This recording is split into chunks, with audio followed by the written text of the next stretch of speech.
and welcome, Must Players. I'm Mark Santamartino, and this is our third live episode for 2019. As he is always sitting next to me is Julian Price. How are you, Jules? Sweating there. Sweat? Going live. And next to him, David Fish. How are you doing, Dave? Hello, I am great, and I'm ready to get into this episode. It has been a huge week, but again, it seems like so much news has broken just today. And today alone. And what better way to start it with our resident Star Wars nerd here, Julian Price? I feel like I should have worn a Star Wars t-shirt for the occasion. Well, Why am I wearing the Star Wars t-shirt today? One of us had to. We've got the Darth Vader in the background. We've got the lightsaber. We've got a few posters, although they're not up yet. That'll be revealed next week. So, Jules, we got a teaser, and it is like the smallest amount of teaser possible. Yes, and when you say teaser, it's not for Episode 9. No, it's for this new Star Wars game. Yeah. That has been on the cards for, I don't know, almost 2 years, I think. Yes. Since we've had the name of the... We've only known the name. And really, they should have done this at the start. They should have said, hey, here's what's coming. Here's the poster. Here's a slight animated image that we're going to put on our Twitter. But no, they didn't do that. It's funny that after 2 years, that's all we got. That's all we got. We knew that there was a game in development 2 years ago, like you said. Last year we got the name, and now this year, just before Star Wars Celebration, so hopefully we get some more info soon. But please. Well, this it is looks all like we we got. will. It's literally a post to a Twitter. It goes for 7 seconds long. And it shows like a broken staff, a broken weapon. We don't even know. It's a lightsaber. It has to be a type of lightsaber. It's a busted lightsaber. But then there's a bit of flame, Bit of debris. bit of amber. Yes. going So on across. Saturday in Chicago, which will be Sunday our time, we should know more. Should Know more. They're going to have some sort of unveiling, whether it's a teaser video or, I don't know, hopefully even a cinematic gameplay trailer. I'd just like to know what type of game it is. Do we even know that? Well, we do No, know. well, I mean, that's maybe one thing that we should ask our audience this week. It's, will it be something along the lines of Knights of the Old Republic, or will it be more Force Unleashed, where it's a bit more of a beat-em-up? We don't know yet. I suppose that's... I'm feeling Force Unleashed. You're feeling... All Force we know Unleashed. is it's a Padawan. It's after Revenge of the Sith and before A New Hope, so it's just after Order 66 has come in and the Jedi are being wiped out. Okay, for the you're nerds gonna who be don't know some- what that is, everyone's basically Okay, dead. if you're watching this podcast, you know what that is. It's set after Episode 3. That's all you need to know. Yeah. Right? The tagline is to don't stand out. So maybe it's going to be a bit more of a stealth game. We'll see when we get hopefully a little bit more information in Chicago this weekend for Star Wars Celebration. Speaking of, there's still a big black hole in this whole film universe that is 2019 when it comes to Star Wars Episode 9, one of the biggest films to come out this year, Fish. And we still don't even have a name. We don't have a poster. There was that leaked one, Jules, and we certainly don't have a trailer.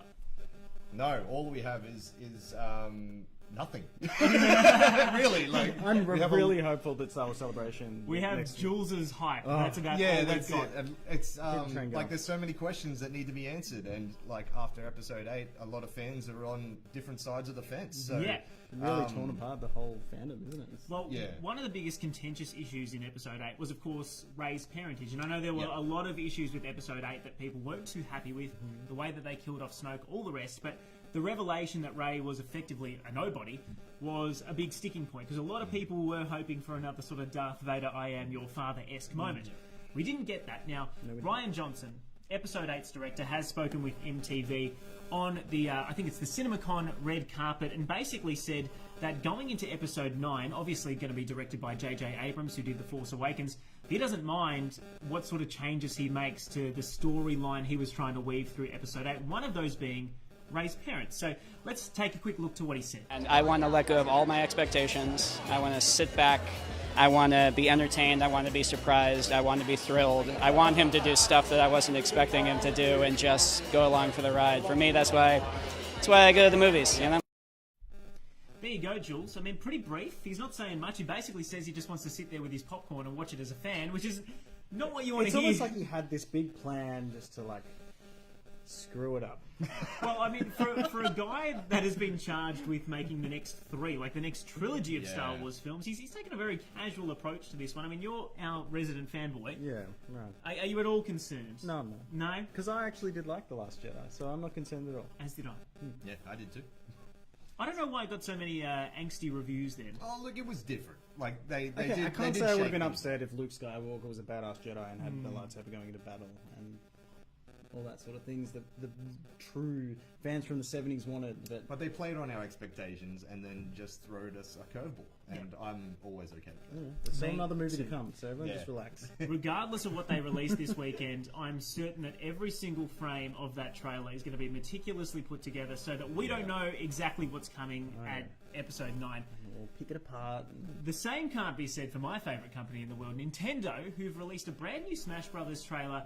And by the way, this is a blink and you'll miss it moment, so we're going to play it, see if you spot it. It's literally in the first couple of frames. Bang, it's already gone. Now, what you missed there was that brief shot of the TV. It actually had a new menu item for the Smash Brothers menu, which is the return of the stage builder. Oh, something cool. that was featured in the Wii U version, and this brand new commercial's come out. Only you would notice that. Well, I didn't notice it. There's somebody else online noticed it, thank God. But it's amazing how, they could almost make this mistake in marketing material, whether they thought that this particular ad was going to come out after the new Nintendo Direct, because that is one thing that is very heavily rumoured at this point in time. We know that the Joker is coming for Super Smash Bros. From Persona 5, and we also know from Not the those... DC Joker. No, not DC. No, not DC Joker. And we also know from those Best Buy leaks that apparently we're getting a port of Persona 5 as well as the Metroid Prime trilogy. Now, given that Nintendo's president, Reggie Fils-Aimé, is also stepping down, it seems as though this is all building to one big Nintendo Direct. Still don't know when that's going to be, though, but we do expect it in the next couple of weeks. Yep. Anything you want, Fish? No? Oh. I know you got a Switch. You don't really play much now that you've done with your Sushi Striker. But Yeah, that was a great game. Well, you did just pick up Yoshi, didn't you? I did. I've been playing Yoshi. I've been playing the crafted world. That's Is it anything more than the base 7 I anticipated it would be? no. Yeah. It's fun. It's easy. It's simple. That's it. I would just. I don't know. Zelda. I just want more Zelda.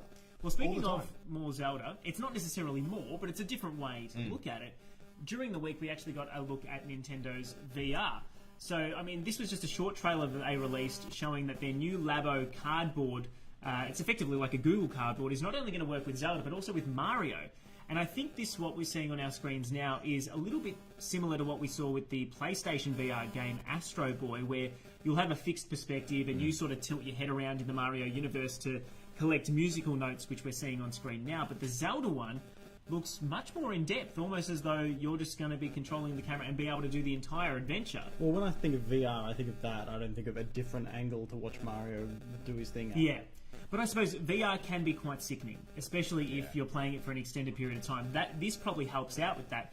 The Zelda one, which we're about to see now, I find quite interesting purely because if you were to have this thing strapped to your head the entire time, I mean, I love the concept of VR, but this Google Cardboard, which is Nintendo Labo, doesn't even come with a head strap.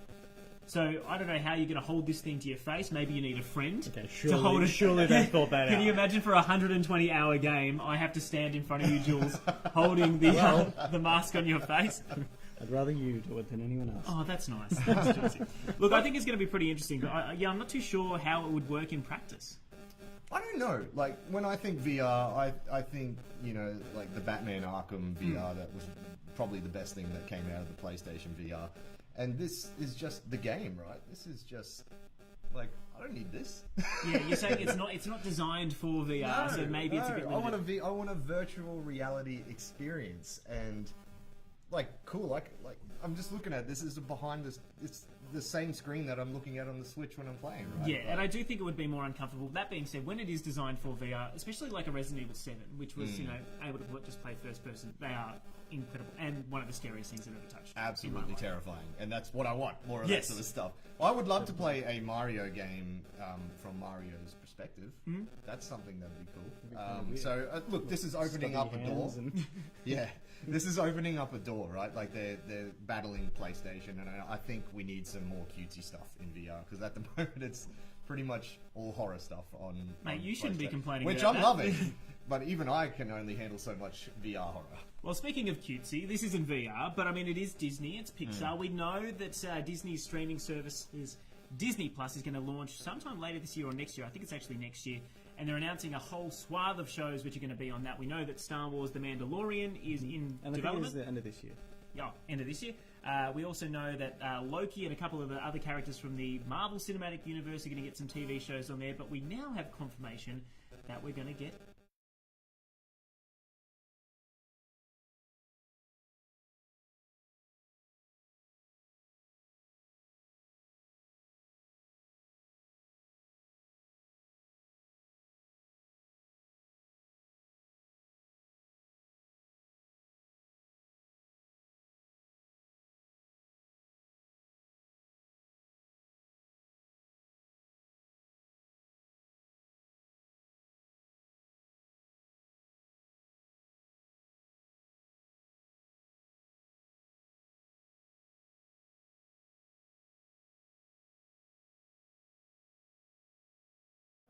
about excites me about this Disney Plus is the fact that they're going all out. Yeah. Like, if we're getting a Loki show with, is it Tom Hiddleston? Like, I'm assuming. I'm like, assuming it's Tom like, Hiddleston. You'd hope so. And if it's Disney, they've got the money, so... Yeah, that's right. And so these are the shows that I've always wanted. Like, every time that there has been some sort of spin-off, this is what I want. So I'm hopefully now we're going that direction. Yeah. Let's hope so. Fingers crossed. Hopefully it's the exact same sort of level that you would expect out of a Pixar animation, not just sort of a cheap knockoff for the TV. That's the only thing that is the concern. That might be tough, because those Pixar movies are beautiful, and there's a lot of money and time that goes into them. So if they're making a full TV show in that... At that level of quality, I don't know, because it takes them a long time to pump out those movies. But we'll see. You got the actors, so that's, you're halfway there. We're halfway. Tick that box. Now, while we're chatting about Disney, their biggest release is still just 2 weeks away, and despite the fact that everyone on this earth is probably already got their tickets to see Avengers Endgame, they continue rolling out the marketing materials and spoiling bits and pieces of the movie. Just stop. Yeah, I mean, you haven't seen it. I don't know No. if you've watched the trailer dump. It's not even a trailer, it's an actual scene. This is the thing that... But, yeah, we'll just leave it on there. Basically, You don't want to see it anyway. the exact same scene which we have been seeing in a lot of the trailer material, where they're all coming together for the first time. They just showed a straight minute and a half of that, where you've got Captain Marvel being all cocky and saying, "Well, last time you've tried to front up to Thanos, you didn't have me." Then Captain America swears, which if anyone has seen his previous movies, that's a big not no-no a for thing, him. That's how you yeah. know Captain America is serious. He's broken. When he calls Thanos a son of a bitch. But they actually ruin a really big plot point. We know that probably very early in the movie they're going to go and fight Thanos, trying to just go up against him to get the Infinity Gauntlet or otherwise. And they basically confirm... Fish doesn't want spoilers. Are you about to spoil it? No, I'm not. They basically confirm the exact reason why they're going to go... Relax, Fish. Okay, you're just sitting over there silently sweating. I will punch you. But basically, they ruin a key plot point really, really early, which I was surprised they did. Again, we're 2 weeks away. They're Just doing relax. so well. Yeah. Like, just the other night on the podcast, we were talking about how great the marketing has been for this. And I've only been able to commend it because they really have just given us nothing. There's been a bunch of people looking flabbergasted, and we know that Thanos is coming back, and we know that that's about it. That's it. Like, what are they going to do about this? Everybody's dead. Leave it. Just stop. Let us enjoy it. Yeah. Let us pay our $30. I don't need to watch that minute and a half scene. I'll watch it when I watch it, because I'll watch it when I'm watching the film, because we've all bought our tickets. Exactly. I haven't bought my You ticket. haven't? Get on board, Get on, Jules. You're man. just hoping for a freebie, which is the reason why you haven't bought your tickets. But anyway, Unless you're going to buy me a ticket. no. While we're on the topic of films as well, let's just add that, look, there was another trailer that dropped today. Probably not with the same level of hype as any sort of Avengers or Star Wars For stuff. me, baby. For Fish, maybe. Yeah, Dave was very excited to learn that the Addams Family, who have seemingly been on hiatus for decades, I can't remember the last time I actually watched that cartoon, are coming back with an animated movie of some Yes, kind. they've got a...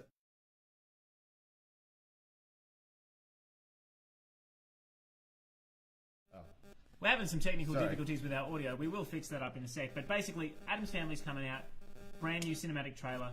Yeah. And I think it looks a little bit too basic. No. No. I don't know. I'm a huge Addams Family fan. I grew up with the live action films of the 90s. I grew up with that cartoon that you were talking about. I even watched the 60s black and white sitcom way back in the day. And there's just something about it, like these characters, that I just adore. And I feel like this reboot has come off the back of the successful Hotel Transylvania. absolutely, it's got series. the same sort of vibe. They've got 3 movies. It's the same animation style. Yeah. It's a little bit darker. We were just saying this, though, while we were waiting for our delicious, delicious Chinese feed. It's that the first Hotel Transylvania was excellent. I actually really enjoyed that movie. But then the following 2 were abysmal. Like, I think they were basically made just for kids on Netflix. Yeah. Oh, we watched that first movie. Wasn't that great? As a full-blown adult who probably shouldn't have clicked on that movie anyway, I can tell you it was so bad. I'll never get that hour of my life back before I switched it off. Well, that is something that I worry about with this one, because you're right. It does feel a bit Hotel Transylvania, and the first movie, that's fine, but they're kids' movies. And the original Addams Family films, like the live-action versions, were great horror comedies. They were great for adults. They were great for I still watch them. I think I watched one a couple of months ago. You are a grown man who owns 4 gigantic Ninja Turtles. I do. So and we've got Donatello tonight. Yeah, we're rotating through it. But this is the thing. Did we need a reboot? I don't know. I'm excited. I'm a fan. The teaser gave me the character moments that I want. I still don't know what the story is, but I was actually more excited. Originally, it was going to be a Tim Burton film, and it was going to be a stop motion style, a la A Nightmare Before Christmas, like Wallace and Gromit. Yeah, which for that would have been creepy as hell. Although, look, again, we've had this debate before about Tim Burton's works and whether or not the hype around him actually is met by the quality of his film. But look, I think this looks fine for what it is, and at the end of the day, the Addams Family theme song is one of the best. Yeah, once you hear the diddle-a-did, we're in, right? We're in. Actually, it wasn't until we were talking about it that you said they played that at the basketball. Yeah, it's a sports. Oh my god, that is what that chant is. I never realised that. Gets the clap, the clap, dude. Always just assumed it was something that it was like an American invention for the baseball that is permeated society, but no, it came from the Addams Family. It's the satire of the American dream, I guess. So there you go. Now those movies are a while away. Speaking of one that's actually out right now, you've gone and seen Shazam. Shazam, yes, I have. I do have a review, but I want to play something first. One of our biggest fans, young 9-year-old Mitchell, sent us in his very own review of Shazam. Unprompted. And just came from nowhere, and we absolutely loved it, Mitchell. It's incredible. So we're going to play that now. Before we do, can I just say, our set designer, Jeff Sparrow, has done a fantastic job here. I don't think anything can match the background of Mitchell's, though. Because when you see what he's got for set dressing, it is just second to none. You can't lose. Hi, Musplay. I'm doing a quick review on Shazam. I thought it was funny, scary in some parts. Even though it's M, I think it could be 10 plus. But the only thing I didn't really like about it was I didn't show Billy enough. I didn't have enough time to see his personality. And I rate it a 4.5 star. That's what I did. There you are, little Mitchell. I don't know, and he absolutely loved it too. Mitchell, thank you so much for sending that in. That's great. It definitely brightened our day on Friday. He was so quick on his He turnaround. saw it opening night. He was in there. Good on you, Shout out to Big Ted. Yeah, Big Ted. Big Ted. As you said, you can't beat that background, right? No, fantastic review. I'm gonna play mine now, but it doesn't compare. Yeah, so, should we just skip it? I don't know. We're set up for disappointment, but you did put in a bit of effort, so why don't you just roll? Okay. When using the phrase, it's had its ups and downs, no collection of words has ever rang truer as when you're talking about the DC Comics cinematic universe. But nothing they've offered has really spiked my glee, like when I watched Shazam. 14-year-old foster kid Billy Batson has a faithful encounter with a wizard that leaves him with the ability to morph into a fully grown adult with Superman-esque powers by just saying the name Shazam. He barely has enough time to come to terms with these new abilities before Dr. Thaddeus Savannah turns up with a plan to take out Billy and control the world. Obviously, Billy's got to stop this. The first thing that stands out here is the comedy, and what better way to set this up than to have your main character be an adolescent who can transform into an overpowered adult. Zachary Levi is an absolute hoot as the grown-up Shazam, perfectly portraying the wonder and giddiness I feel any teenage boy would feel if they were granted this opportunity. The film also brings a lot of heart. Billy was left alone by his teenage mother as a child and has spent his life jumping from foster family to foster family, feeling that he doesn't belong. Billy's latest foster stay teaches us the importance of friends and family, and that we don't always have to go it alone. So when the evil doctor shows up and threatens this family, it really means something to us as an audience. The only true fault I found with this movie lies in the hands of our teenage protagonist. Where I have nothing but praise for the on-screen realization of Shazam, I found that Asher Angel's performance as Billy Batson lacked the charisma that Zachary Levi brings in spades. Ironically, Levi was more convincing as a teenager than the 16-year-old Angel, so it was really hard to believe that the two were in fact the same person. I haven't had this much fun with a superhero movie in quite a while. Shazam is a light watch with genuine laugh-out-loud moments and one of the best films of the year. I give it 4 out of 5 stars. A should watch. One of the best films of the year, Fish. Big call. We're only in April. I know it's early days, but I had such a good time with this film. This is the ultimate popcorn film at the moment. It's not too deep. It's pretty light. There's a lot of laughs, and I thought Zachary Levi as Shazam was just outstanding. I was a little worried when I saw the trailers for it because I thought these trailers are actually hilarious. But in the previous DC movie trailers, it's almost like they've ruined every joke under the sun. Yep. And basically crammed everything they actually had in their 90 minutes into a minute and a half. So 100%. Like when Suicide Squad came out, it set up a vibe that movie just wasn't. Yep. They nailed it in this one. I believe they figured it out now. They need to make funny things like Thor Ragnarok and the likes of that have made it so we have a giggle at these spandex heroes. So. They're doing that now, and I couldn't recommend it enough. Go see it before Endgame, because once that happens, it's going to be overshadowed and forgotten into the annals of history.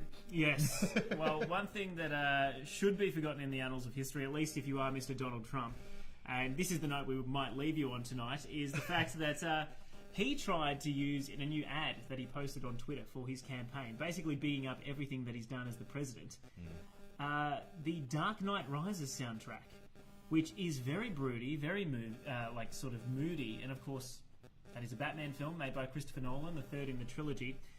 We don't actually even have it here to show you because Warner Brothers has taken it down off Twitter and is now threatening to sue the president, which is sensational. I mean, in terms of giggles.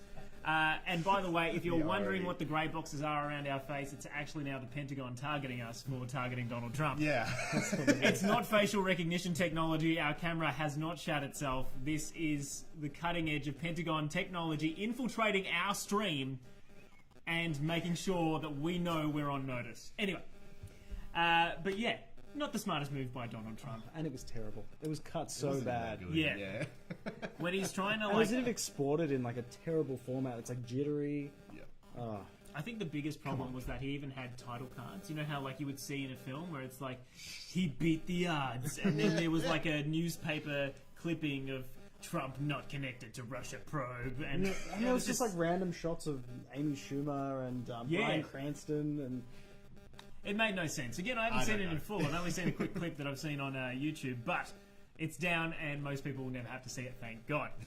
Before we leave, during the week we ran a quick poll. That's Jules. I think we got... How many votes did we get on this in the end? Oh, thousands. Thousands. Okay, enough to get 44 people in favour of banning Fortnite, and the other 55% in favour of banning Prince Harry. If you don't know, the Prince basically came out and said that Fortnite is an addiction which should be banned, and clearly, at least our viewers were in favour of keeping the game and getting rid of the... it was close, 45 to 55%. Sussex? I don't know. He's kind of irrelevant according to our poll. Yeah, they want him gone, so they prefer to just lock themselves in a room and play Fortnite. No, but seriously... I was one of the ones who said ban Fortnite. Well, yeah, not a fan. It is an addiction, let's be honest. It's not, look, every game can be an addiction, but I just don't like Fortnite. I just think it's a terrible game. I went over to my little cousin's house the other day, and neither of them left their rooms to say hello to me. Because they were both playing Fortnite. As I just, said hi, had a coffee. You're like, this is what Harry was talking about. Yes, I mean, Harry's right on the money. What, my little cousins don't want to have coffee with me? They're only 12. Should we give them caffeine? I don't know. But anyway. Seriously, Prince Harry, there's more important things to worry about instead of Fortnite. Well, he's got a baby on the way. Exactly. Yeah. Maybe that baby will get addicted. He doesn't want his baby playing Fortnite. We'll move on. Last but not least, we do love to talk about what we've been playing this week. Dave, obviously you've already touched on Yoshi. Was that the only thing that you were really giving a go to? Yeah, that's all I really dipped into this week. I did go and watch Pet Sematary though. Okay. And I liked it. You liked it? Yeah. I haven't read the book. This was the thing, if you've been watching our episodes over the last few weeks, Mark... you were like, whatever. We'll argue off air, and I'm pretty convinced that by next week's show, Dave's going to hate it. All right, that's my tip. We'll come back next week. I've already had this conversation. And Jules, anything in particular? Well, I know you're going to be mad at me, but I started playing God of War again, and I promised to finish it this time. Is this the game that I lent you like 8 months ago? So we did yes. The Game of the Year episode. Yeah, I just thought I have to finish this. Mm-hmm. It's a really difficult game for me to play with the kids around. But there's a lot of pausing, and I will get through it. I'm determined because it's a really good game. Are you enjoying it? Just give me my Oh, game yeah. back. I want it back on my shelf. You don't understand. I've got this little sliver, this DVD-sized sliver at the moment, and it's like a hole in my heart. I can Alright. just feel it. I'll You give it can't to you push next it week. in. You can't push it in. Next week it's No. yours. Gotta I've got leave the it there. Chaos Blades now. Oh, fantastic. Right on. Yeah. That's it. You're pretty much 80% of the way through the game. Yeah, cool. Give me back my game. I personally haven't been playing all that much. To be honest, the one thing I've played this week, and it's both fun, because I'm playing it with my girlfriend, and also painfully frustrating, is that Pokemon game, Let's Go Pikachu. We never finished it. But we're playing it co-op together, and all of a sudden we've had a little bit more time, so we've picked that back up. But you know when you just, like, Pokemon is the same thing over and over again. Yeah. And I think because I played it so much as a kid, I've got this like deep-seated nostalgia for it, and I see it through these rose-coloured glasses. But my God, it's so repetitive, particularly in Let's Go, where the battles are just like you're just churning through. You don't even get that much experience from it. I feel like the two-player aspect of Pokemon Let's Go, it was really not well thought out. It's poorly done. There are parts where the second player just can't be there. They just disappear. Yeah, exactly. Particularly when you're riding on an ocean. And I mentioned this earlier, back when it came out in November. You just can't play. Yeah. You just go, your character sort of zooms up into the sky, and you're just sort of left thinking, where's my guy going to appear again? And that's it. Bad luck. You're not playing for the next 10 minutes. Let us know what you've been playing this week. Sorry about that bizarre rant on Pokemon Let's Go Pikachu at the end there. Otherwise, I feel like it's been a pretty cohesive show. Jules, Dave, thank you for joining me. Meso should be back next week to make this 4-person panel full. Make sure you follow us on Facebook and Twitter, as well as on Instagram. We'd love a like just to show your support. And if you've got any comments on how we can improve the show, please let us know below. Thank you again for watching, and good night. Dave, you got to play the outro.